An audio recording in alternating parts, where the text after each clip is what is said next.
Africom américain au Bénin. Oui. Et il y avait effectivement le ministre par intérim de la Défense. Il y avait la délégation était très forte et hautement représentée. Et la conclusion est intéressante à connaître.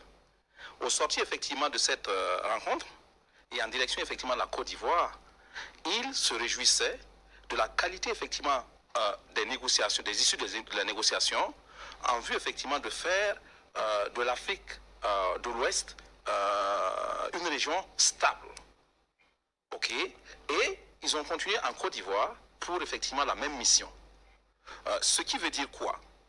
Si vous notez que cette attaque a été revendiquée et que l'organisation qui a revendiqué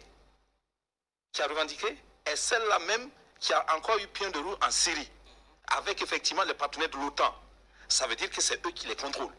Donc, ils ont été missionnés, je me permets de le dire, c'est sur la base de la déduction de comment ça se passe, ils ont été missionnés au Bénin, à quelques jours avant l'arrivée effectivement de la mission, pour vous dire, ben voyez, nous sommes là pour la solution. Voilà le problème, nous sommes là pour la solution.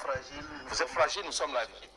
Et c'est aussi étonnant que dans ce contexte, que ce soit le président Talon, que ce soit effectivement son chef d'état-major, ils prennent langue avec effectivement les États de l'AES pour dire nous voulons effectivement que nous jouons ensemble pour pouvoir faire face au terrorisme parce que les terroristes sont unis.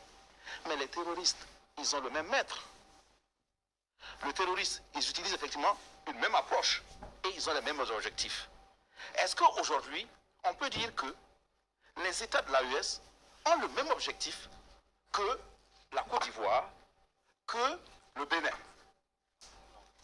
La réponse est négative.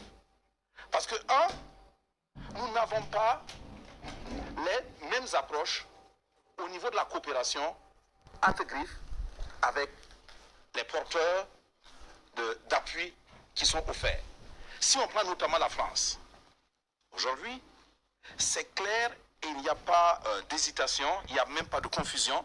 Les trois États ont rompu officiellement avec la France en ce sens qu'ils ont rompu les accords.